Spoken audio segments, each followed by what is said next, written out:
Encarnación Milla, pertenezco a la dirección, al Consejo Provincial de Izquierda Unida de Sevilla, soy portavoz en el Ayuntamiento de Carmona. En primer lugar, daros las buenas tardes y agradeceros vuestra asistencia, esta asistencia masiva a este acto, esta conferencia que dará el compañero Alberto Garzón. Deciros que este acto lo ha organizado el Consejo Provincial de Sevilla. Yo creo que es importante que en estos momentos esta asistencia bastante importante, asistencia masiva, es un reflejo de que hay esperanza en que hay alternativas desde la izquierda para salir de la crisis. Yo creo que es importante que eso lo traslademos a la calle. Desde el Consejo Provincial, el coordinador Manuel Gutiérrez Arregui va a hacer una presentación del compañero Alberto Garzón. Alberto, hay que agradecerle también que está en todos los sitios y en todos los pueblos y ciudades que todos queremos que esté en nuestras asambleas, en todas las conferencias, pero bueno, que hace un esfuerzo bastante importante y es de agradecer, no solamente físicamente, sino también a través de las redes sociales, para difundir ese mensaje de que hay alternativas a la crisis, hay alternativas desde la izquierda. Y por tanto yo voy a pasar la palabra al coordinador, a Arregui, y posteriormente el acto consistirá en que Alberto hablará durante 30-40 minutos y posteriormente habrá un debate con preguntas, lo que queráis, opiniones, que vamos a hacerlas en dos bloques. En función del tiempo pedimos que, por favor, las preguntas y los comentarios sean breves para poder responder al mayor número posible de compañeros y compañeras. Así que desde el Consejo Provincial agradeceros nuevamente a Alberto y a todos los asistentes vuestra presencia aquí. Así que doy la palabra. Un momentito antes de dar la palabra, se me pasaba. Ahí en la puerta, dos cuestiones que son importantes, que es el bono de ayuda que nos lo han dado los compañeros para la Semana Republicana que se celebra en la Universidad del 11 al 16 de febrero, y también una recogida de firmas para Manuel Gerena, para la Medalla Andalucía, un compañero que ha estado siempre con nosotros y yo creo que es bastante merecida que esa medalla de Andalucía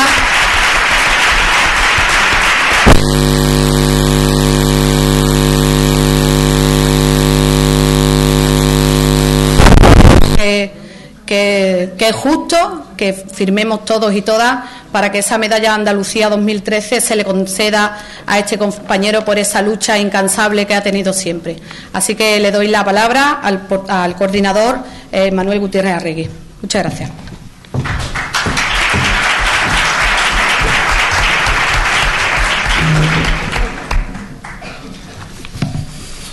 Bien, saludos, compañeras y compañeras, amigos y amigas. Un saludo de bienvenida en nombre de la Dirección Provincial a este encuentro que vamos a celebrar con Alberto Garzón. Lo decía Encarna, agradecerte, Alberto, que estés aquí físicamente. Sabemos de lo apretado de tu agenda, sabemos de tu trabajo diario, de tu compromiso diario, y también sabemos del interés que mostraste desde el primer día que te comentamos la posibilidad de celebrar aquí un acto como este, atendiendo las numerosísimas peticiones que había de las diferentes asambleas locales que llamaban continuamente a la sede proponiéndonos que tuviéramos un encuentro de este tipo. Me toca presentar a Alberto, pero yo creo que si hay alguien en estos momentos en Izquierda Unida y en la escena política en general en este país que no necesita presentación, ese es Alberto Garzón. Y no necesita presentación porque él se ha ganado a pulso no solo su conocimiento, sino su reconocimiento dentro de todos los sectores, yo creo, de la población. Por lo tanto, voy a hacerlo con mucha brevedad. Solo deciros que Alberto, a sus 27 años, es, como sabéis, licenciado en Economía, máster en Economía Internacional y Desarrollo, investigador sobre multinacionales de América Latina, miembro de la sección de Economía de la Fundación de Investigaciones Marxistas y miembro también del Consejo de ATAC, entre otras muchas cosas. Deciros también que Alberto ha participado en numerosas publicaciones, muchas de las cuales todos conocéis y conocemos, colaborando y trabajando conjuntamente con economistas de la talla y del prestigio de Juan Torres, de Vicente Navarro, etcétera, etcétera. Publicaciones que conocemos como digo, Crisis financiera, Guía para entenderla y explicarla, Están en peligro las pensiones públicas, ¿Por qué se cayó todo y no se hundió nada? Yo creo que el título lo dice todo. Hay alternativas, esto tiene arreglo, y creo que una de las últimas o la última es lo que España necesita. Yo lo recomiendo, creo que es una lectura amena y que clarifica mucho la situación que estamos viviendo y que sería bueno que todo el mundo la difundiéramos entre el resto de compañeros y amigos. Pero por encima de la incuestionable currículum profesional de Alberto, yo creo que hay que destacar en Alberto que es un compañero del que nos sentimos orgullosos, por supuesto, quienes formamos parte y compartimos este proyecto que se llama Izquierda Unida. Es un compañero activista, militante anticapitalista, que sin duda hoy es un referente para nuestra organización. Miembro de las Juventudes Comunistas de España y de Izquierda Unida, es, también lo sabéis, el diputado más joven del Congreso en la presente legislatura y a su vez uno de los más activos en la escena política.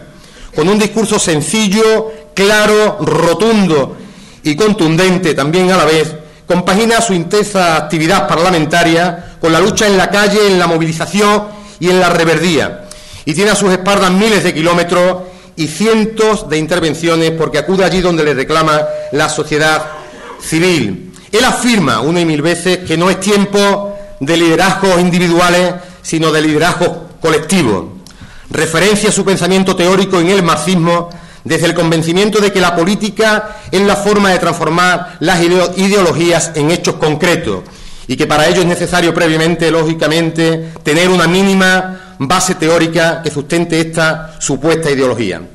Tiene claro, como la inmensa mayoría de los que aquí hoy estamos, que el capitalismo nos conduce inevitablemente al desastre medioambiental, a la destrucción de las relaciones humanas y, lo que es aún peor, a la destrucción de las propias vidas mediante las guerras y el hambre.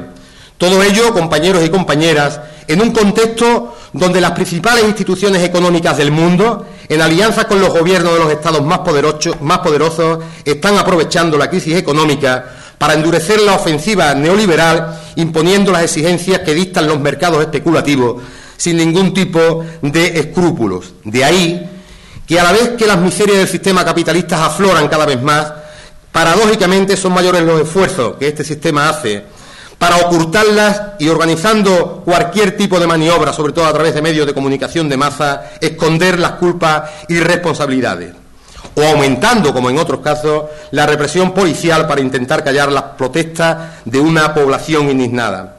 El capitalismo, en esta fase de decadencia, no tiene otra salida política que endurecer el autoritarismo y la represión, poniendo en el orden del día la batalla por los derechos y por las libertades democráticas, lo que evidencia que no estamos ante solamente una crisis económica, sino que está en crisis y se cuestiona la legitimidad del propio sistema.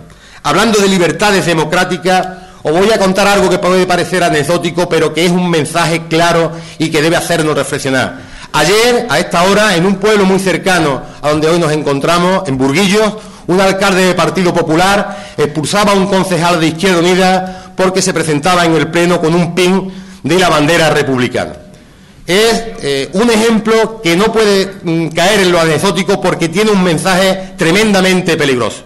Desde luego, desde la dirección provincial, desde los grupos institucionales, va a tener una respuesta y vamos a hacer todo lo posible para que elementos de este tipo no puedan o no ejerzan la actividad pública, porque nos parece un atentado a la democracia, nos parece un atentado a las libertades, a la libertad de expresión.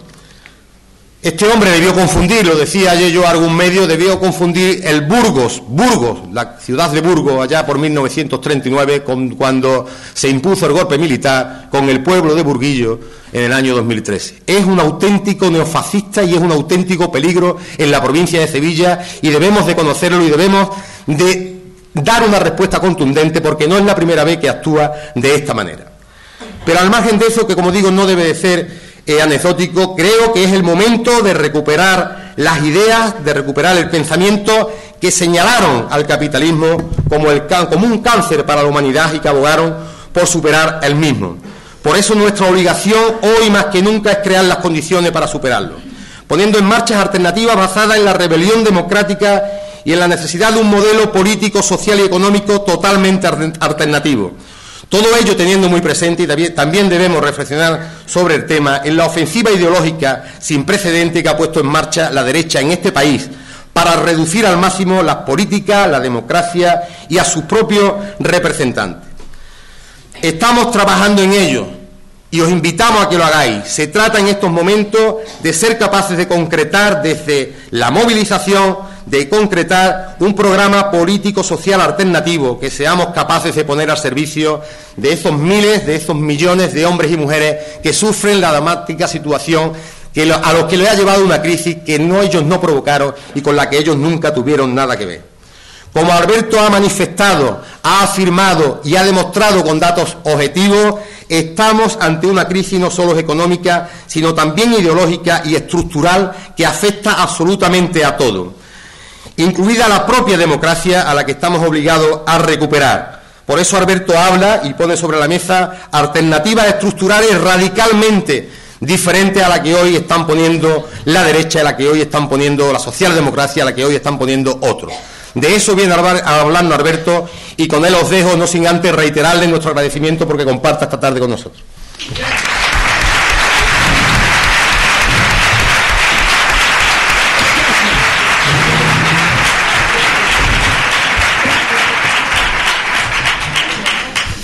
Bueno, buenas tardes, ya prácticamente buenas noches. En primer lugar, pues agradecer a la organización de Izquierda Unida de Sevilla y a sus militantes, a todos sus militantes, cuyo trabajo pues es fundamental para que nosotros podamos hacer también nuestro trabajo en instancias como es el Congreso de los Diputados. Y también muchísimas gracias, por supuesto, y como no puede ser tampoco de otra forma, a todos vosotros y vosotras que estáis hoy aquí para compartir este espacio de reflexión, porque fundamentalmente lo que yo quiero es que este espacio, estos breves minutos, espero que no me alargue más allá de los 40 minutos como está programado, y si no, pues pido a la mesa que me dé un toque de atención, por si acaso se me escapa, que tengamos la oportunidad de debatir de algunas cuestiones que yo quiero creer que son las fundamentales para poder analizar efectivamente estas alternativas de las que hemos venido a hablar. Porque podríamos hablar de muchísimas cosas, están pasando muchísimas cosas, más aún en un día como hoy en el que nos despertamos con nuevos casos de corrupción revelada por parte del Partido Popular, que es el partido que sostiene al Gobierno, una manifestación de que este sistema político, que también podríamos, y luego lo justificaré porque lo hago así, llamar con total claridad régimen político, porque realmente está en quiebra, está agotado, está mostrando signos de decadencia que ni siquiera la represión policial más burda o la represión administrativa, que están poniendo multas por ir a manifestaciones simplemente por el hecho de ir, haciendo argucias legales que ya han merecido la querella de Izquierda Unida como corresponde, pues todo este tipo de fenómenos manifiestan que este régimen político se está agotando. Pero decía que nos despertamos siempre con un caso de corrupción. En esta ocasión nos encontramos con que el Partido Popular pues tenía un tesorero durante muchísimos años que ha estado teniendo cuentas ilegales en Suiza, cuentas de evasión fiscal, cuentas que no se han podido investigar, por ejemplo, en aquella famosa lista Falciani, que como recordaréis, pues se trata de una lista que tiene su origen en un hacker de Suiza, un paraíso fiscal, donde se van los millonarios, habitualmente futbolistas, habitualmente empresarios, habitualmente políticos de los dos grandes partidos políticos, de la alta política, de esa élite social, que esconden su dinero para no pagar impuestos y por lo tanto son delincuentes de los más peligrosos, porque son los que dejan de financiar la sanidad, la educación pública y otros servicios públicos. Un hacker de Suiza robó esos datos y se los vendió a Francia. Fue detenido posteriormente y Francia le dio esa lista de evasores, de delincuentes, a España, y esa lista todavía no es pública. La conocen miembros del Partido Popular, la conoce el Gobierno, la conoce Hacienda, la conoce la policía, pero no la conoce la ciudadanía. Un caso similar ocurrió en Grecia, manifestando también que la corrupción no es exclusiva de España, que la corrupción tiene mucho más que ver con el régimen económico, con el régimen político. En Grecia un periodista se atrevió realmente a publicar esa lista que la había obtenido a través de una filtración y fue sometido a todo tipo de críticas, incluso de denuncias. Es algo que estamos viendo también en este país. El único implicado en la Gürtel, el único que ha pagado hasta el momento por los crímenes económicos de la Gürtel, ha sido el juez que investigaba el caso, que por cierto no es familiar mío, a pesar de que se apellide Garzón. pues ha sido el único que ha pagado por esa circunstancia, y desgraciadamente uno se acaba acostumbrando, desgraciadamente insisto, aunque, como decía el periódico El Mundo esta mañana, el tesorero se encargue de dar sobresueldos en un sobre de entre 5.000 y 15.000 euros a los altos cargos del Partido Popular, a la vez que otros diputados del Partido Popular sospechosamente van a murallas a sacar sobres extraños, como le ocurrió al diputado del Partido Popular que estaba en la mesa del Congreso. Decía todo esto porque hoy, en este momento, a las 7 de la tarde, movimientos ciudadanos están rodeando las sedes del PP, reclamando mayor transparencia, luchando contra una corrupción y manifestando algo bastante obvio, que es con lo que decía Manuel y es lo que también solemos decir nosotros, porque parece una evidencia notable, y es que no solo es una crisis económica, no es solo una crisis económica que se visibilice en el incremento del desempleo, que se visibilice en la caída de la producción, que se visibilice en los indicadores de la deuda pública. Evidentemente eso ocurre, evidentemente eso es fundamental, en tanto que las condiciones de vida de todos nosotros se derivan de esa circunstancia, pero no es solo eso. La crisis política, la crisis ecológica, la crisis de valores, la crisis social en general, todo eso está siendo paralelo a la crisis económica. Es decir, la crisis económica es de tanta profundidad que está arrastrando a todos los ámbitos, que estamos ante una crisis multidimensional en la que la tenemos que ver y visualizar de esa forma, para dar alternativas en cada uno de esos ámbitos. Tenemos que dar alternativa a la crisis ecológica, tenemos que dar alternativa a la crisis política y alternativa a la crisis política y económica en general. Yo lo que quiero hacer es reflexionar sobre algunos puntos sobre el sistema económico y el sistema político, que son dos de los fundamentos que están sosteniendo pues esta crisis, que se manifiesta, insisto, en las encuestas del CIS, en la sensación de la calle, esa errónea, pero en gran parte acertada, y ahora después explicaré esta aparente paradoja, concepción de que los políticos tienen la culpa de todo, de que existe una supuesta clase política. Todo eso está íntimamente relacionado con la economía. Nosotros estamos viviendo el desplome de un modelo de crecimiento. Nosotros, que no se nos olvide, vivimos en una economía capitalista. Una economía capitalista tiene unas características que le son propias y que las distinguen de otros tipos de sistemas económicos, como puede ser el feudalismo, como puede ser el esclavismo, como puede ser el comunismo o como puede ser cualquier sistema alternativo. Tiene unas leyes que le son propias, que hay que conocer para entender cómo funciona y cómo se desarrolla pues la actividad productiva, lo que nos da de comer, lo que nos da trabajo, lo que nos permite mejorar la capacidad productiva, lo que nos permite tener mejores móviles, mejores coches, lo que nos permite tener todo eso, ese bienestar material incrementado. Pues realmente, en una economía capitalista, todos los países necesitan crecer. Todos los países necesitan eso que se llama crecimiento económico, que se manifiesta y refleja a través del indicador del Producto Interior Bruto, del PIB, y que ha centrado hasta el inicio de la crisis prácticamente todos los debates de política económica. Hemos visto los debates entre Rajoy, entre Rubalcaba, entre Zapatero, peleándose por ver quién tenía el PIB más grande, quién creció más, si en la época de Aznar, si en la época de Zapatero, si en la época de González, porque es el fundamento último de una economía capitalista. Sin crecimiento económico, en una economía capitalista no se puede generar empleo. Y ahora tenemos una época de decrecimiento económico, es decir, nuestro modelo se ha caído, y se ha caído pues porque funcionábamos con un modelo muy particular, que era un modelo basado en dos elementos: la desigualdad creciente y notable entre los ricos y los pobres, y su compensación por la vía del endeudamiento. Es decir, el endeudamiento ha venido a evaporar la realidad y crear una ficción de que realmente no había tanta distancia entre los ricos y los pobres. Esta sensación de que todos estamos en el centro comercial y de que todos somos exactamente iguales y que nos distingue simplemente la capacidad de comprar, pues evidentemente estaba ayudada esa sensación de la existencia misma del crédito. Decía que todas las economías tienen que crecer, pero no todas las economías crecen diferente, no todas las economías, crecen igual. Francia, Alemania, España, Venezuela, Bolivia, Brasil, son economías capitalistas todas y, sin embargo, tienen características que les son propias, que las distinguen a unas de otras. Quisiera hacer un ejemplo muy sencillo. Alemania ha crecido igual que ha crecido España. De hecho, España crecía mucho más que Alemania en la época de las vacas gordas, para expresarlo de esta forma, pero crecía sobre otras bases. Nosotros teníamos una burbuja inmobiliaria y ellos crecían de otra forma. La forma en la que crecía Alemania era vendiendo al exterior. Es un país que vendía su producción al exterior, recibía dinero y con eso volvía a producir hacia afuera. No hace falta ser economista, de hecho yo no pretendo que aquí nadie, no doy por hecho que todo el mundo sepa economía. Se trata de entender algo muy sencillo. Si hay países que venden más fuera que lo que compran de fuera, es porque hay países que hacen exactamente lo contrario, es decir, lo que conocemos como exportaciones e importaciones. Exportación en lo que un país vende hacia fuera, importación en lo que trae desde fuera. Si un país como Alemania tenía más exportaciones que importaciones, significa que en el mundo hay otros países que tienen lo contrario, porque en el mundo todo tiene que coincidir a nivel mundial. Entonces, que hubiera países como Alemania que vendían fuera más de lo que traían desde fuera, significaba que tenía que haber países que tenían un modelo de crecimiento distinto y que importaban más de lo que exportaban. Digo esto por una razón muy sencilla, y no quiero entrar en complicaciones técnicas, por supuesto.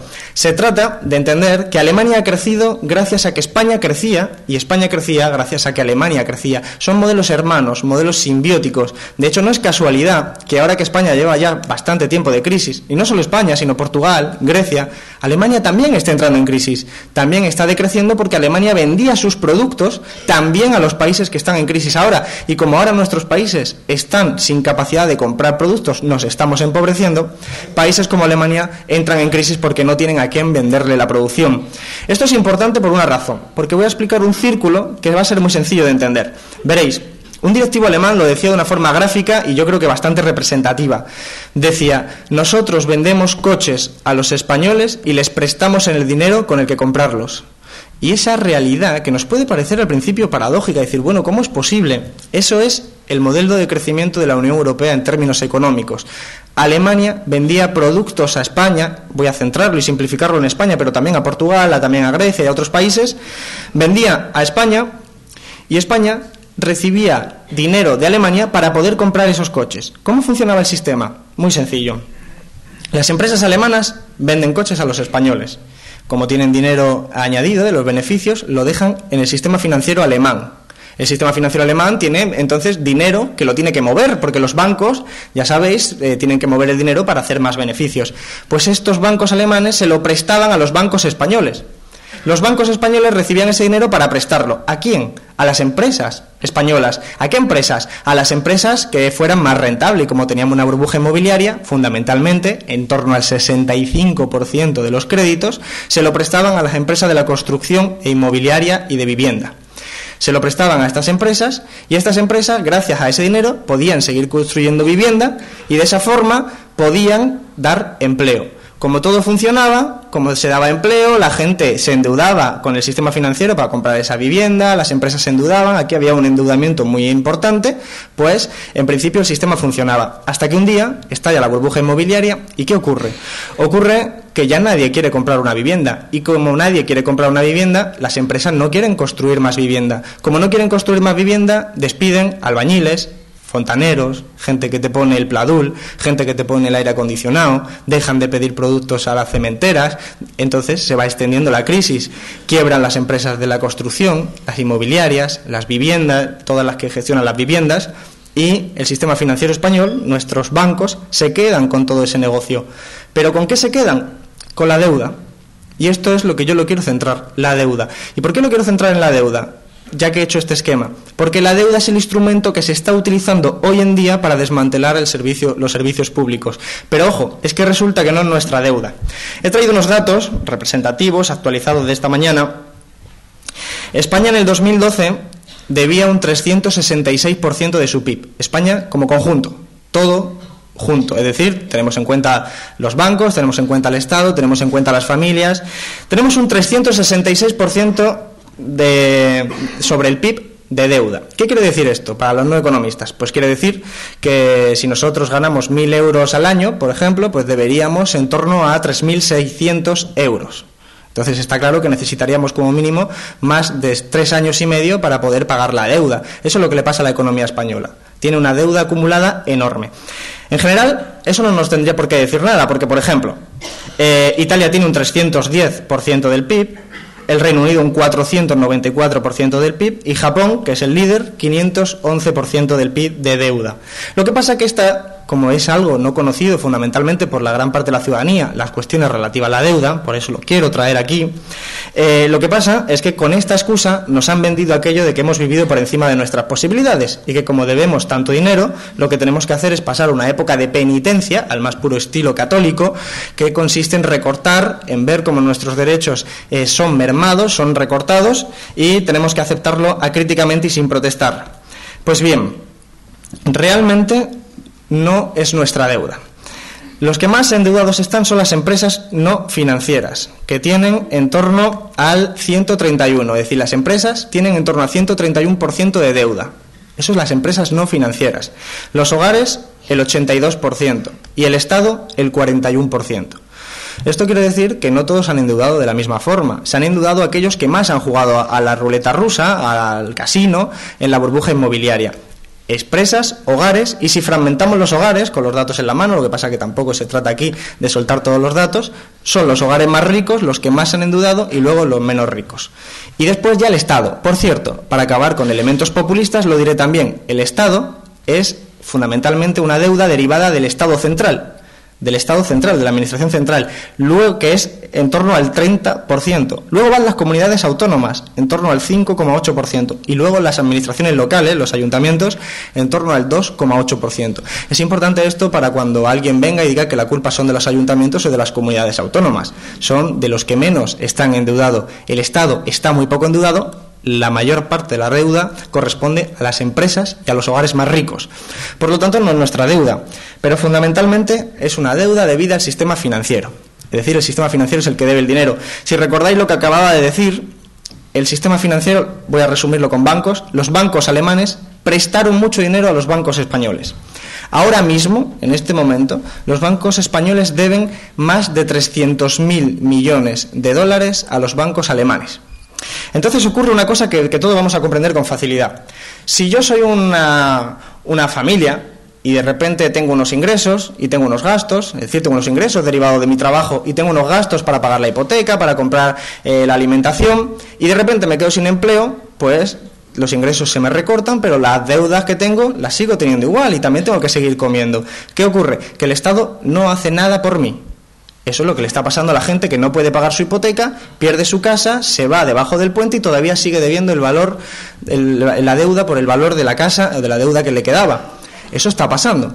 De hecho, ya van más de 180.000 desahucios desde el último año.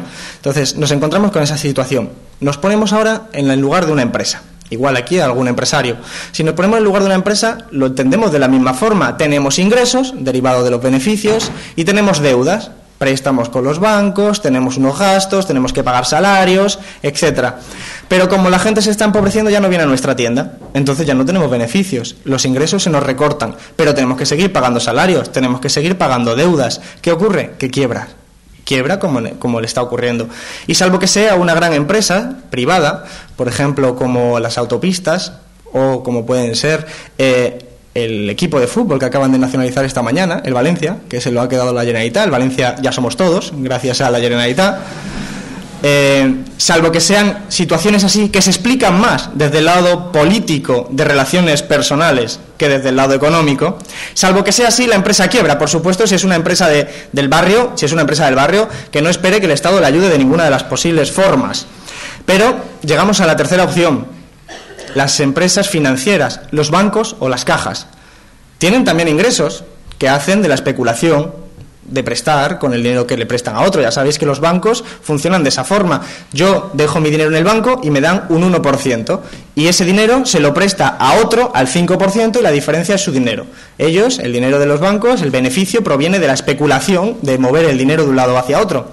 Bien, como estamos en crisis, pueden mover menos dinero y por lo tanto tienen menos beneficios, están en quiebra. ¿Por qué?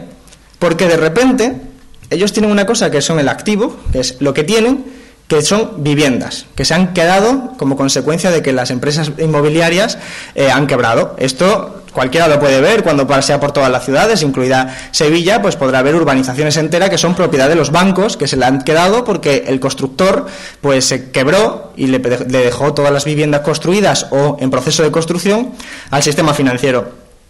Pero resulta que esas viviendas ya no valen tanto.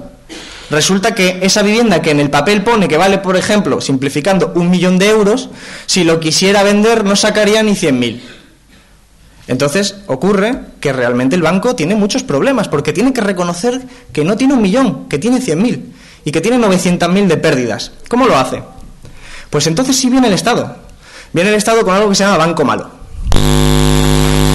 Hemos escuchado tanto hablar de esto. Pues el banco malo es una barbaridad económica, es lo que podríamos decir una estafa legal perfecta, que es que viene el Estado y le dice, viene el señor Guindos y le dice al banco: yo sé que tú tienes una vivienda, señor Botín, por ejemplo, por personalizarlo un poco en alguien que no me cae demasiado bien, le dice: señor Botín, yo sé que usted tiene una vivienda ahí que dice que vale 1 millón de euros, pero yo también sé que no vale 1 millón de euros, que vale 100.000 euros. Así, le dice el señor Guindo, que te la compro por 500.000. Tú dices, bueno, este señor Guindo negocia maravillosamente, sabe que vale 100.000 y lo compra por 500.000. Evidentemente porque no es su dinero, es el nuestro. Y ese es el truco. El banco anota una parte de la pérdida y el resto nos la tragamos nosotros. Entonces es una forma de socializar la deuda. ¿Por qué? Porque ¿con qué dinero lo compra? Con el dinero que el Estado pide prestado. Es un dinero que se suma a la deuda pública. Otro ejemplo: como los bancos tienen menos dinero, menos ingresos, le pasa lo mismo que explicábamos antes con la familia y con las empresas, que tienen las mismas deudas. Le deben 300.000 millones de euros o de dólares a Francia, a Alemania y a otra gente que le prestó el dinero. Entonces, si tiene menos beneficios y tiene las mismas deudas, se encuentra en un problema, va a quebrar. Para evitar que quiebre viene el Estado. Viene el Estado y le salva. ¿Cómo le salva? El Estado pide prestado y se lo da al banco, para que el banco, ¿qué haga con el dinero? ¿Qué hace el banco con el dinero?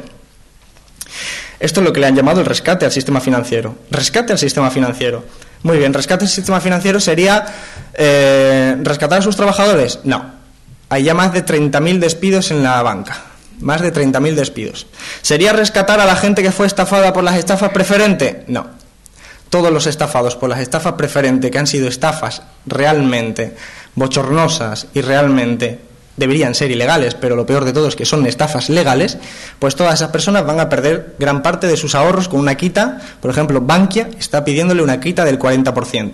Eso quiere decir que si una familia, una persona mayor de 80 años, y hay casos todavía peores, metió 10.000 euros de ahorro en Bankia, ahora solo le quedarán 6.000. Ha perdido 4.000 euros solo porque fue engañada. Evidentemente una persona que no sabía ni lo que estaba firmando, pero confió en el sistema. Por cierto, un sistema en el que Guindos y Montoros, que ya estaban en el gobierno de Aznar, pues recomendaba confiar. Pero, decía, se presta el dinero a los bancos. Y los bancos retienen ese dinero. ¿Y qué hacen los bancos con ese dinero? Pues es un rescate que solo tiene como objetivo permitir al sistema financiero español devolver deudas. Es decir, es un dinero que no va tampoco para que se preste a las empresas, que no se presta a las familias, que no se presta a ninguno de esto. Sencillamente es un dinero que se le da a los bancos para que los bancos puedan sobrevivir pagando deudas.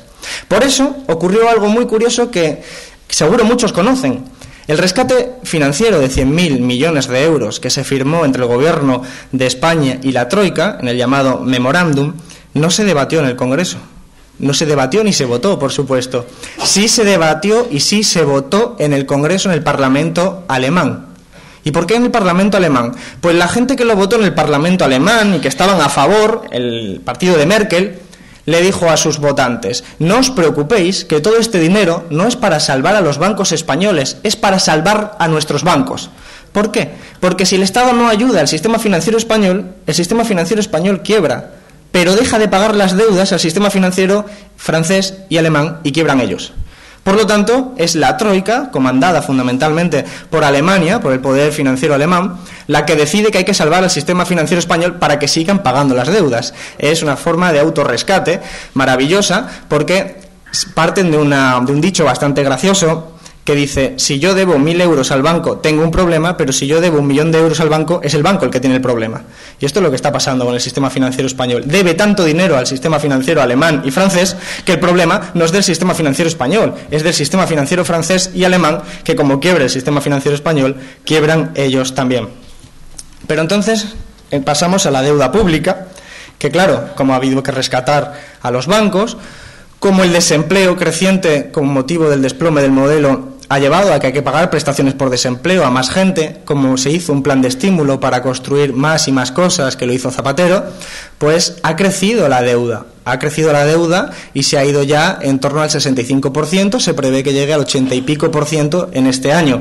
Sigue siendo un dato pequeño, pero está claro que es una deuda que es una socialización. Es sencillamente lo que ha pasado con cualquier empresa, con las autopistas. Mientras dan beneficios se las reparten entre los accionistas, como los bancos, pero cuando tienen pérdidas las pagamos entre todos. Ese es el capitalismo realmente existente. Pero bien, entonces llega un momento del rescate bastante particular y que también lo habremos escuchado. Y es que si un banco ahora quiere pedir prestado dinero para salvarse o para prestar a otro, lo único que tiene que hacer es ir al Banco Central Europeo. El Banco Central Europeo le presta dinero al 1% en 3 años. Al 1% en 3 años. Y si un Estado quiere pedir dinero, como España, pues realmente, con suerte, tendrá que pagar un 5%. Porque el Banco Central Europeo no le presta a los Estados, solo le presta a las entidades privadas, las entidades financieras.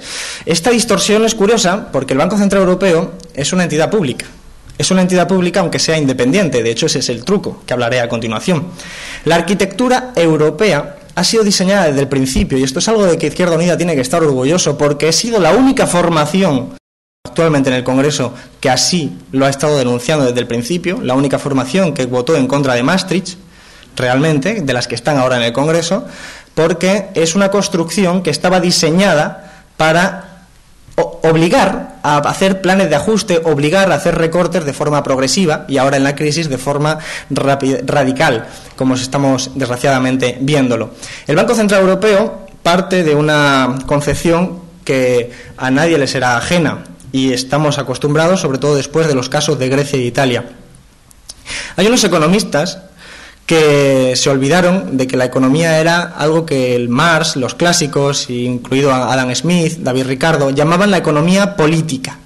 Para los clásicos, los primeros economistas, la economía se llamaba economía política porque estaba estrechamente relacionada, porque la economía tenía que ver con la relación de entre clases sociales y con saber quién se lleva más, quién se lleva menos y cómo se distribuye.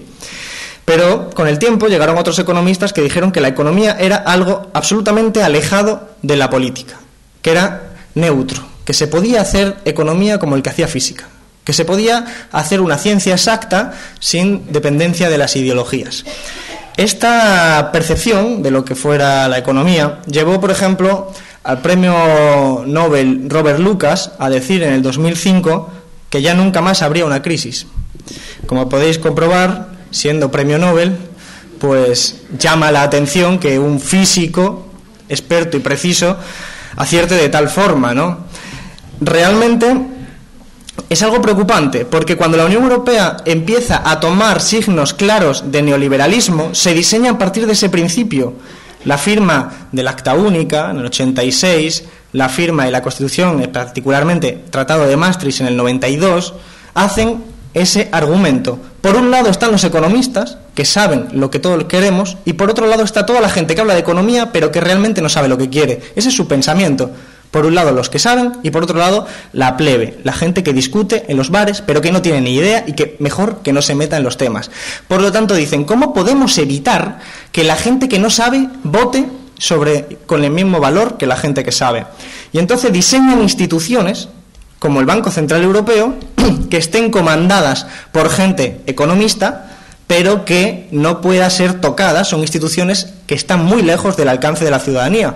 Eso es el Banco Central Europeo, eso es la Comisión Europea, eso es el Fondo Monetario Internacional, eso es la Troika.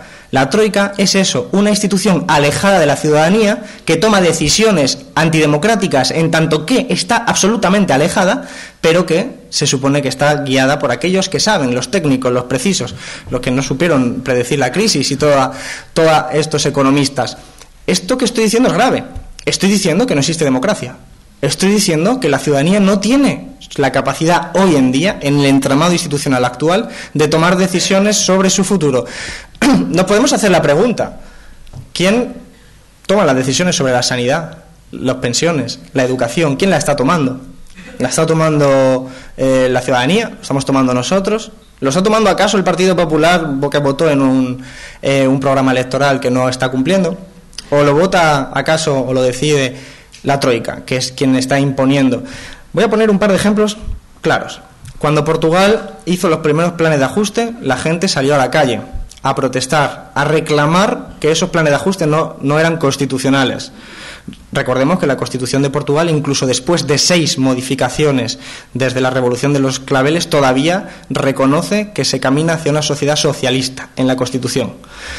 Salieron la gente a protestar y echaron hacia atrás los recortes del gobierno. Al día siguiente la Troika llamó a la puerta del gobierno y le dijo que eso no se podía hacer, que no se podía hacer caso a la ciudadanía, que les tenían que hacer casos a ellos.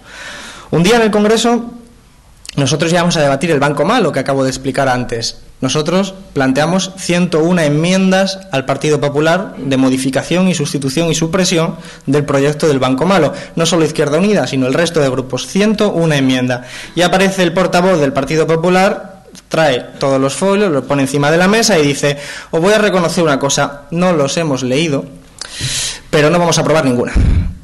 Y entonces en ese momento dices tú: qué bien. Me encanta trabajar para nada, entre otras cosas. Y dice, pero por una razón muy sencilla. Dice, todas tienen que ver con la Troika, y con la Troika no se negocia. Y dices, bueno, pues dame el teléfono de la Troika, porque yo he sido votado y la Troika no. Parece una afirmación ingenua, pero esconde toda la perversión del sistema, esconde la perversión de lo que hemos llamado democracia, y que no es más que una democracia formal de votar cada 4 años, pero que después en la sustancia pues efectivamente no está esa realidad. ¿Qué fue la reforma de la Constitución del 2011 del Partido Popular y Partido Socialista, que reformaron la Constitución de noche prácticamente? Pues fue para dar prioridad al pago de la deuda pública. Entonces aquí está el truco. Está el truco porque además hay una cosa que se llama Nuevo Tratado de Estabilidad, Cooperación y Gobernanza de la Troika, de la Comisión Europea, que exigía o recomendaba, depende de cómo se interprete, a los gobiernos poner esa realidad en las constituciones de cada país. Y el Partido Popular y el Partido Socialista, entonces estaba el PSOE en el gobierno, le hicieron caso, arrodillaron sus partidos políticos, arrodillaron a la ciudadanía y cambiaron esa Constitución para hacer eso. Ojo que lo que estoy diciendo, dado lo que he explicado antes, es tan grave como lo siguiente. Nuestro país está muy endeudado, pero no es una deuda pública, no es una deuda nuestra.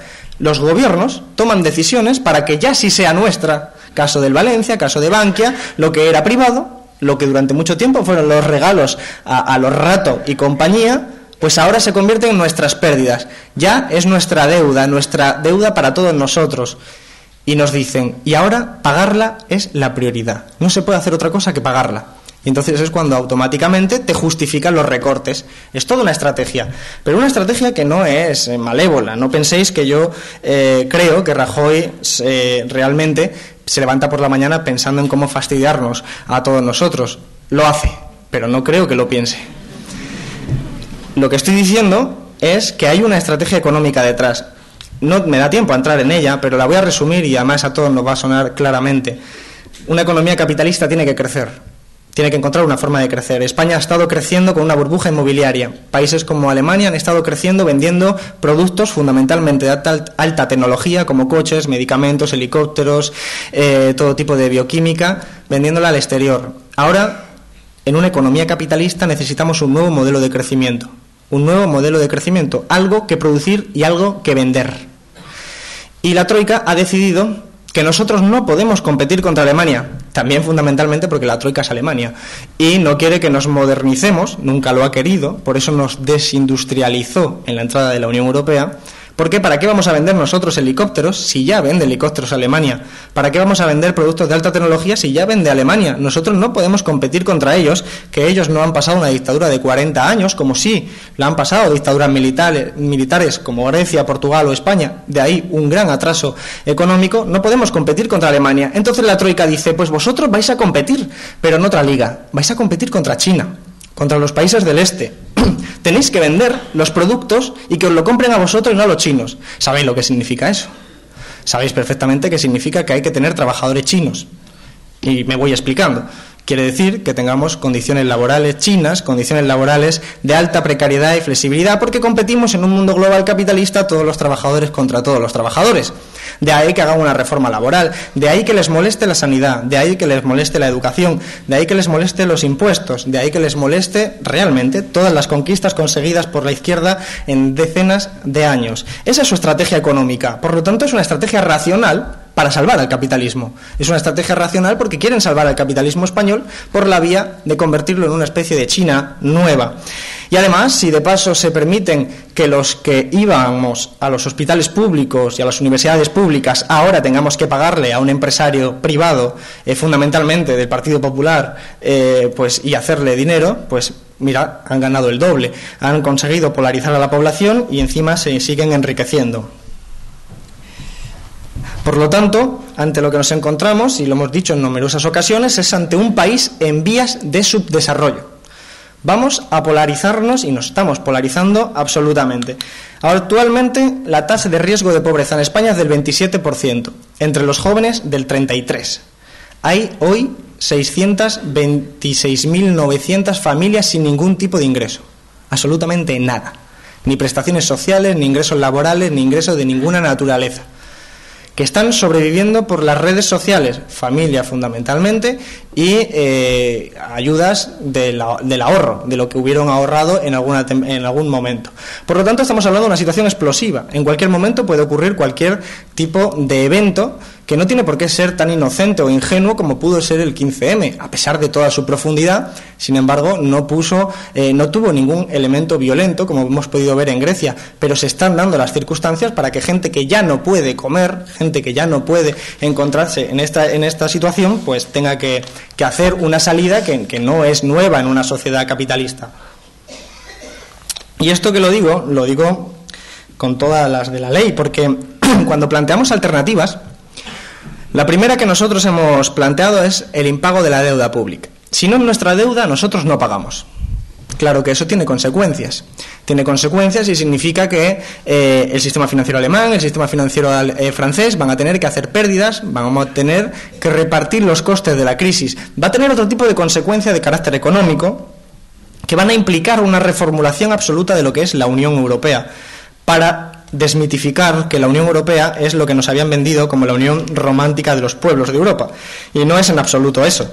Es la unión, sobre todo, de los bancos de Europa, donde el dinero podía proceder y moverse a través de toda la Unión Europea con total libertad, y como decía Galeano, el dinero es más libre que la gente, y que era la misma Unión Europea que aprobaba directivas como la directiva de la vergüenza, para que los extranjeros sin papeles pasaran hasta 40 días en los centros de internamiento de extranjería, que ya existen en España, efectivamente, y en los que la propia Naciones Unidas ha denunciado que en algunos de ellos se tortura a los inmigrantes y se vulneran los derechos fundamentales. Eso es nuestro país. Paso a la segunda parte, que es más corta, no os preocupéis, de lo que llamaríamos la crisis política. Nosotros tenemos un análisis sobre las encuestas del CIS, del Centro de Investigaciones Sociológicas, que hace encuestas sobre la creencia política de la gente, que manifiestan que cuando peor está la llamada clase política, el sistema político en general, es ahora. Y que cuando mejor ha estado en los últimos 20 años ha sido en la época de la burbuja inmobiliaria. Uno podría pensar, qué extraño, porque cuanto más se robaba era en la época de la burbuja inmobiliaria. Es decir, los Urdangarín, los aeropuertos sin aviones, estas cuestiones se hicieron en la época de la burbuja inmobiliaria.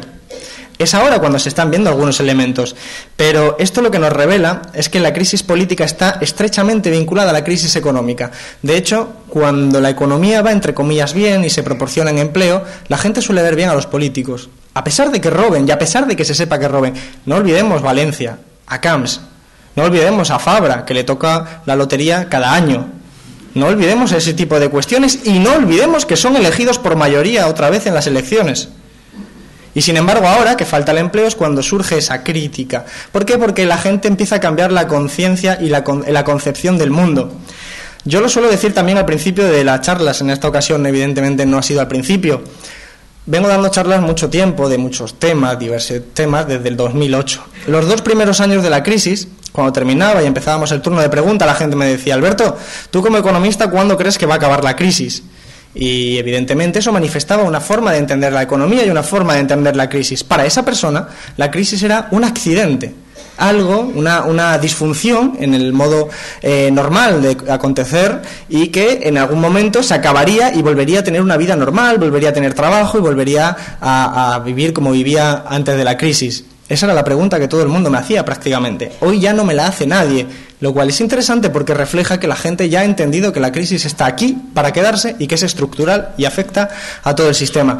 Hoy la pregunta, que por cierto también me la hacen diputados y diputadas del Partido Popular en la cafetería, es: Alberto, tú como economista, ¿dónde meterías tus ahorros? Que manifiesta otra forma de concebir el mundo, una forma bastante más dramática, una forma que amenaza la propia existencia, en este caso de sus ahorros, pero de otras cuestiones. Entonces, ¿cómo resolvemos? Porque a nivel económico tenemos muchas fórmulas para resolver, alternativas técnicas que están encima de la mesa, desde la reforma fiscal progresiva, desde la recomposición absoluta de la Unión Europea para que no pase como acabamos de ver con Bárcenas en Suiza, o con Urdangarín, o con el señor Botín, que sabéis que le encontraron dinero en Suiza y ahí lo tenéis, no está en la cárcel. Y aquí cualquier persona que no tenga mucho dinero, que haga un delito ciertamente menor y sea reincidente, va a acabar en la cárcel. Aquí ese es el tipo de justicia, por cierto, justicia posfranquista, pero realmente con un entramado muy fuerte franquista, como denuncia en un reciente libro el exfiscal anticorrupción de Carlos Fernández Villarejo, que ha escrito un libro precisamente para denunciar, y lo hace desde dentro, para denunciar que el franquismo sigue vivo en el Poder Judicial. Tampoco parece fácil entender que es una cosa, que es una sensación que está viva entre nosotros al ver las diferentes noticias. Pero teniendo todas esas alternativas económicas, la reforma fiscal, programas de redistribución de la renta, programas de redistribución de la riqueza, programas de redistribución de las viviendas para acabar con los desahucios, porque lo hemos dicho también en muchas ocasiones, hay 6 millones de casas vacías y tenemos a unos 500 desahucios de media al día. Algo absolutamente intolerable, que no se toma ninguna decisión radical. De hecho, la última decisión del Consejo de Ministros ha sido crear un fondo social de viviendas que tiene 6.000 viviendas, 6.000, y que encima la gestionan los bancos y que ellos eligen a quién pueden alquilar, es decir, te echan de tu casa y luego el banco te la alquila. Es una aberración más que se suma pues a todos los despropósitos. En nuestro país estamos teniendo, yo quiero reflexionar sobre 3 puntos para que puedan servir al debate, 3 puntos rápidos. En primer lugar, ya lo he comentado, el vaciado de poder de la Constitución. Nuestra Constitución reflejó una época histórica en nuestro país, una correlación de fuerzas entre aquellos que luchaban por acabar con el franquismo y aquellos que, sin haber sido derribados en tanto que dictadura, quisieron aguantar con caracteres conservadores implicados en esa Constitución. Refleja un tiempo, pero refleja una Constitución ciertamente progresista en muchísimos ámbitos, que permite incluso la nacionalización de las grandes empresas, permite la redistribución y permite una serie de artículos, permiten un avance social muy claro. Pero eso es papel mojado. La Constitución está siendo superada absolutamente. Con la Unión Europea se inició un proceso deconstituyente, un proceso por el cual la realidad, el verdadero poder, no está en la Constitución, está en la Unión Europea y en los diferentes tratados que se van aprobando. Lo decía antes, el poder real está, en cualquier caso, y hablo de poder institucional, está en la Comisión Europea, el Banco Central Europeo y el Fondo Monetario Internacional.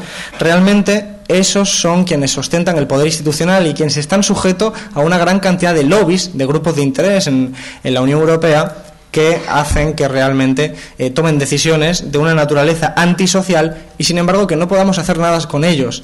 Pero no nos olvidemos de que cuando uno ve la Comisión Europea, también ve personas con nombres y apellidos. Y sorprende, por ejemplo, que el comisario económico se llame Joaquín Almunia, porque de algo me suena. Y creo que tiene carnet del Partido Socialista, y lo sigue teniendo. Por lo tanto, no son tampoco un ente abstracto. Son unas personas con ideología, con partido político, pero que se aprovechan de un sistema antidemocrático en el que no los podemos tumbar. No podemos decirle a Mario Draghi que dimita, aunque sea el del Banco Central Europeo y aunque sea el que está imponiendo el desastre en la periferia europea. No se le puede hacer. Por eso decía que la Constitución está siendo vaciada. Hoy en día la Constitución ha sido superada por los acontecimientos, ha sido superada por la derecha. ha sido superada por la derecha. Por lo tanto, yo creo que la izquierda lo que tiene que hacer es tomar las riendas y decir que hay que hacer un nuevo proceso constituyente, como aparece remarcado en la última asamblea de Izquierda Unida, un nuevo proceso constituyente donde la gente de forma participativa cree una nueva constitución que refleje los nuevos sentir de los tiempos y que también, evidentemente, ponga en duda el entramado y la arquitectura de la Unión Europea. Pero no olvidemos que la crítica al sistema político no es solo a la Constitución o no es solo a la monarquía y a Urdangarín y a todos sus avances por la República, sino también estamos hablando de la crítica a los sistemas de los propios partidos políticos o incluso de los sindicatos. Esto no tiene por qué ser deseable, evidentemente, pero es una realidad y haríamos mal en esconderla. Por eso la saco aquí para reflexión.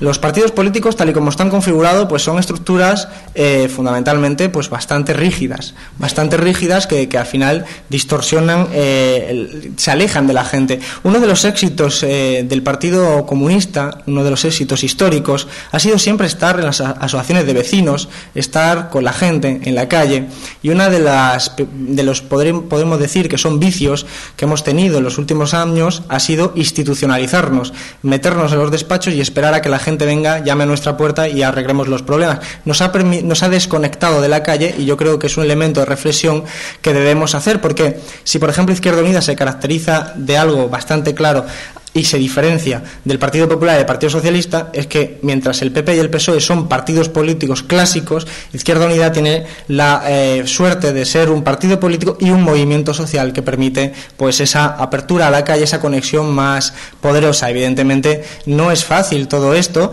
pero creo que es importante reflejar eso, porque si las instituciones están dominadas por la troika, al final las instituciones son como un teatro. Por lo menos yo esa es la sensación que tengo en el Congreso.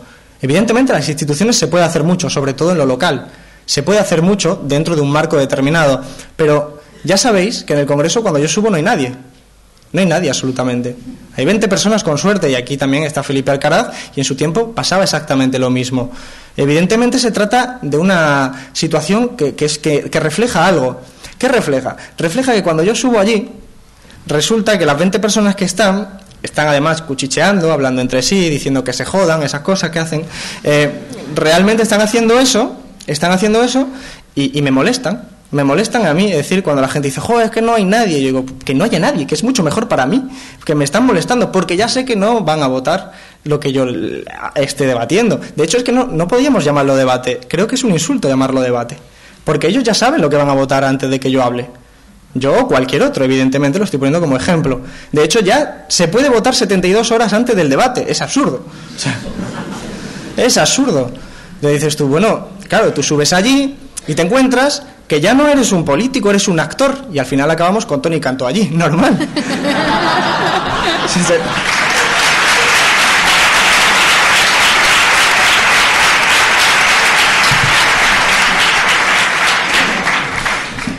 Normal pero grave, por las dos cosas. Entonces se trata de entender que yo lo que iba, como cualquier persona que tiene ganas de, como decía Manolo en la introducción, de convertir ideologías en hechos, lo que quiere es un debate sincero, honesto, riguroso, para que la gente por sí misma se dote de instrumentos para entender quién tiene razón o qué no. Pero es que mi aspiración, y lo tengo que decir con esta crudeza, es subir a la tribuna, hablarle al señor Guindos, que sé que no me va a hacer ni caso, evidentemente como yo a él tampoco, y se trata de decirle algo y no hablarle a él, sino hablarle a los medios de comunicación y desear, por favor, que la televisión española, el Nuevo Nodo, te coja un par de segundos para que la gente diga, anda, hay uno de Izquierda Unida en el Congreso, y te coja ese tiempo. Entonces, claro, ¿qué pasa? Que tenemos el recurso, las redes sociales, y ponemos, me habéis visto la última intervención en Twitter, tal, ¿no? Y lo ponemos, y en Facebook y tal, y tiramos por ahí. Pero la realidad es que está vaciado de poder. Y la última propuesta que le hizo el ministro alemán de Finanzas al Banco Central Europeo fue la creación de un supercomisario europeo de presupuestos. Una persona que iba a poder, y si se aprueba va a ser así, que puede vetar los presupuestos nacionales. Es decir, podemos estar debatiendo en el Congreso, aprobar algo, y que venga un tipo de la troika y diga, eso no vale para nada, hacer otros. Ojo, está la democracia europea. Está la democracia europea, que nadie se le olvide el referéndum en Francia y Holanda de la Constitución Europea. Constitución Europea que en Francia y Holanda salió que no, en España que sí. Por cierto, había un análisis también muy interesante que hicieron sobre los libros más leídos en Francia y en España. En Francia todo sobre la Constitución Europea, aquí de cocina y fútbol. Bien, aquí salió que sí a la Constitución Europea, contaban con el apoyo del PSOE y del PP. En Francia, que contaban con el apoyo del Partido Socialista y de los partidos de derecha, realmente salió que no. ¿Y qué hicieron? Pues como en el referéndum había salido que no, lo aprobaron por la vía parlamentaria. Dijeron, bueno, es que han votado mal, han votado mal, así que lo aprobamos por otro lado. Llegó a Irlanda, salió el referéndum que no, ¿y qué hicieron? Como había que hacer un referéndum y había que aprobarse por referéndum, dijeron, va, lo repetimos, que se han vuelto a equivocar. Y lo repitieron. O sea, es la democracia europea. No nos sorprendamos ahora de que en Grecia, cuando el presidente del PASOK propone hacer un referéndum, los mercados se cabren y digan que hasta ahí ha llegado su ambición y que fuera, que van a poner a un tecnócrata. Que es lo que pasó, es un asalto a la democracia, porque no es una verdadera democracia con sustancia. Entonces las instituciones tienen que ser repensadas desde esas coordenadas. Los sindicatos son fundamentales, de hecho son el elemento que está atacando a la derecha, pero tampoco seamos condescendientes con nosotros mismos y no nos olvidemos de que la estructura productiva ha cambiado. No tenemos ya las grandes empresas industriales que permitían tener a grandes colectivos de trabajadores sindicados que podían cortar carreteras, cuyo residuo puede quedar casi, como el caso de los mineros, emotivo, pero a nivel de valores absolutos realmente reducido. Eso ha ido cambiando, lo han ido destrozando. No es una cuestión que se deba a los sindicatos, se debe al poder económico y al poder político que lo han ido destrozando. Entonces, ¿qué ocurre? Que nos encontramos en un momento en el que una generación como es la mía, la mayor parte de los jóvenes que no trabaja y la otra parte que sí tiene suerte de trabajar no tiene la posibilidad de sindicarse porque las leyes no te van a defender, porque joven que se afilia a un sindicato es al día siguiente despedido legalmente. Porque son trabajos precarios, son trabajos duales. Entonces, la gente joven no se referencia en un sindicato como sujeto de acción política. Se referencia en un movimiento social, en un 15M, en algo para dar salida a su inquietud política, pero ya no es el sindicato en el que se referenciaba la gente y se referencia otro tipo de sectores. Entonces, no se trata de que sean incompatibles. Yo creo que son necesariamente compatibles, pero que no caigamos ninguno en la defensa a ultranza de una sola posición de defensa de lo público. No son los sindicatos la única sujeto político de defensa de lo público, igual que no somos solo los partidos, igual que no son solo los movimientos sociales. Frente a todo esto, procesos constituyentes son necesarios, lo decía antes, para mover a la gente a participar. Ese cambio en la concepción de la gente que hablaba antes se da sobre todo sobre los jóvenes, y voy terminando ya. Sobre los jóvenes. A nosotros nos engañaron. Y a muchos pues estábamos alerta, ¿por qué vamos a mentir? Pero la mayor parte, desgraciadamente no. Yo recuerdo manifestaciones por un movimiento de una vivienda digna en Málaga, en las que nosotros habíamos, como economistas y ciertamente un poco frikis, habíamos analizado los datos de economía y de vivienda, de acceso a la vivienda en Málaga. Y habíamos visto que no había prácticamente ni un joven que pudiera acceder a la vivienda en condiciones favorables. Entonces dijimos, pues hacer una manifestación para que todos los jóvenes protestemos. Fuimos 20. Y en Málaga tiene más de 500.000 personas y jóvenes una gran cantidad. Es decir, a cualquier otro evento iba más gente. ¿Qué ocurre? Que eso ha ido cambiando. La gente se ha ido repolitizando y el 15M de repente pues es un estallido brutal de gente indignada que sale a la calle a protestar, entre otras razones, por el acceso a la vivienda. Es decir, la concepción del mundo de la gente cambia. Ese cuento de hadas de estudia, ve a la universidad, estudia idiomas, haz un máster, te podrás pillar una casa a 40 años de hipoteca, podrás formar tu familia y vivirás mejor que tus padres. Eso se ha roto, ya no se lo cree nadie. Y eso es importante entenderlo. No se lo cree nadie y significa que la gente busca respuestas. A veces son respuestas individuales y evidentemente son respuestas naturales, como exiliarse de un país y hacer lo que hicieron nuestros abuelos, como muchos amigos, como muchas personas. Y otras veces son respuestas políticas, de ir a charlas como esta, de participar en eventos como este, de ir a manifestaciones, de rodear la sede del PP, a pesar de que, como está sucediendo, están identificando a la gente para mandarle una multa de 500 euros. A pesar de esa circunstancia, a pesar de la vuelta de los grises, ahora vestidos de azul, a pesar de toda esa circunstancia, evidentemente la gente se está politizando. Y ahí está el caldo de cultivo social para constituir una alternativa política que ponga en marcha los procesos económicos. En América Latina, procesos distintos, no es lo mismo Argentina que Brasil, que Venezuela, que Ecuador, que Bolivia, se pusieron sobre la marcha de esas mismas razones.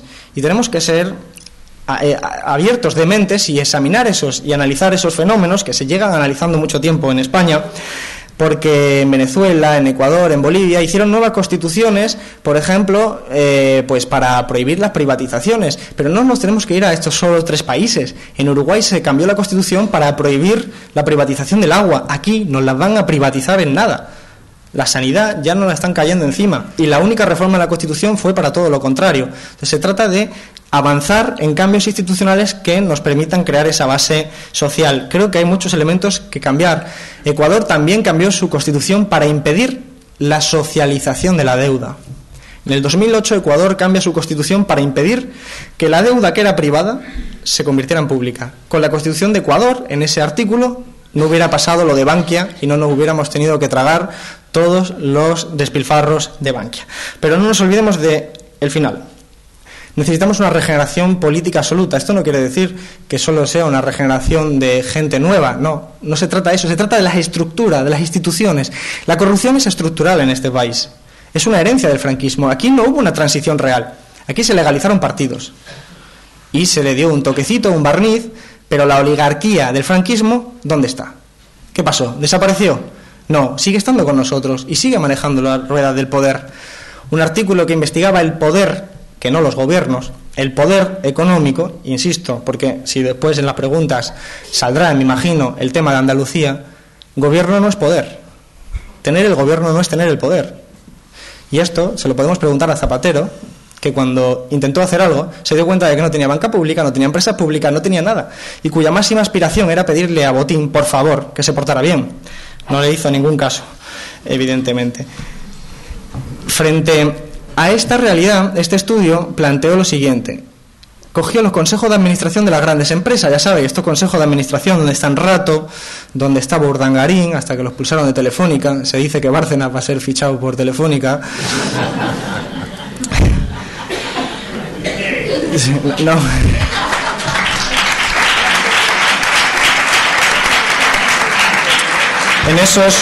En esos consejos de administración donde está Elena Salgado, donde está Felipe González, donde está ese socialismo, donde está Aznar, donde está Piqué, donde está Zaplana, también en Telefónica, esos consejos de administración los analizó y llegó a la conclusión de las grandes empresas, las que cotizan en la bolsa, en el IBEX 35, que como una sola persona puede estar en varios consejos de administración, calculó, y eran 1.400 personas las que controlaban la cifra de negocio en torno al 80% del PIB de España. Es decir, 1.400 personas controlan el poder económico y las decisiones económicas sobre el 80% equivalente del PIB en España.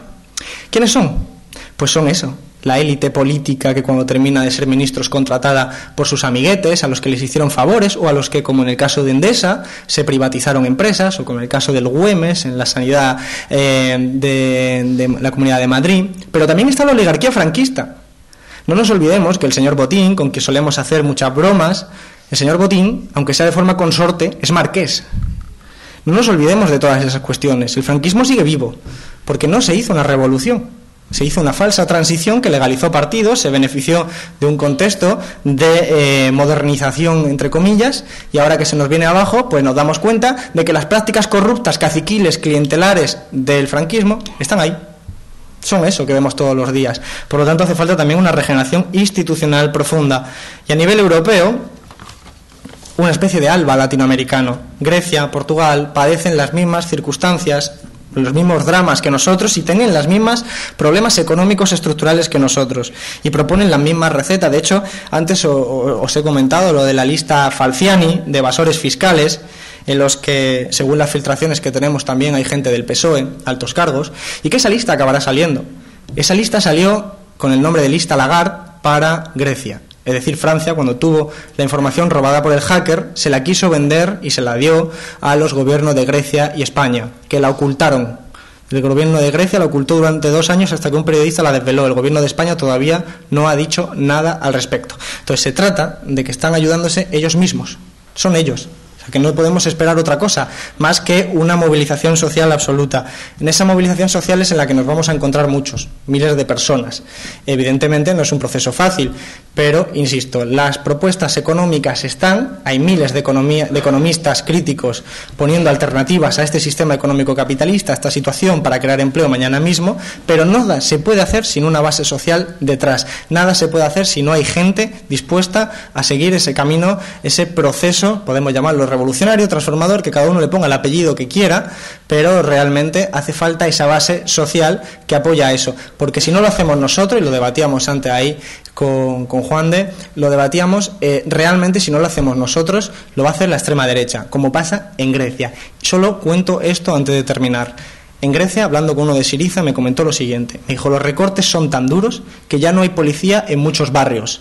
Como no hay policía en muchos barrios, el primer vándalo, por decirlo de esta forma, que quiera asaltar cualquier tienda de electrodoméstico, cualquier tienda de cualquier característica, lo puede hacer con total impunidad, sin ningún miedo a represalia. Por esa razón, los vecinos se organizan en brigadas fascistas, se organizan en brigadas de los partidos fascistas, y los vecinos acaban votando a los partidos fascistas porque son quienes les protegen en el día a día. Es el mismo elemento que los años 30 en Alemania, es el mismo caldo de cultivo. Por eso, en Grecia, Amanecer Dorado, el partido de extrema derecha, tiene un 10% de los votos, porque son ellos, cuando el Estado falla, son ellos quienes reparten la comida, son ellos quienes protegen a los ciudadanos de esa forma criminal, como es pegando a inmigrantes.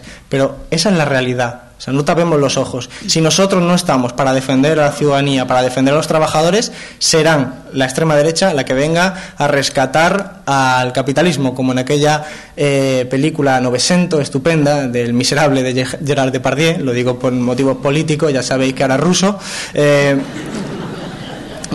Realmente en aquella película se decía con total claridad, los fascistas han sido creados lentamente por los patronos para defender el capitalismo. Si nosotros no estamos atentos, si no estamos rápidos y nos olvidamos, y esto creo que es importante, de los complejos de la vida de Brian, que hay más organizaciones de izquierda que personas, realmente si seguimos avanzando por una línea sensata, pues podremos construir ese otro mundo, es posible. Y a mí simplemente agradeceros que hayáis estado aquí, participamos ahora en el debate.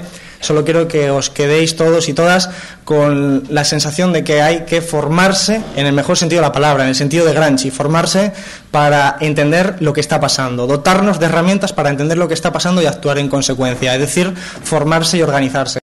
Si se nos queda esta curiosidad, pues por mí estoy más que satisfecho. Muchísimas gracias.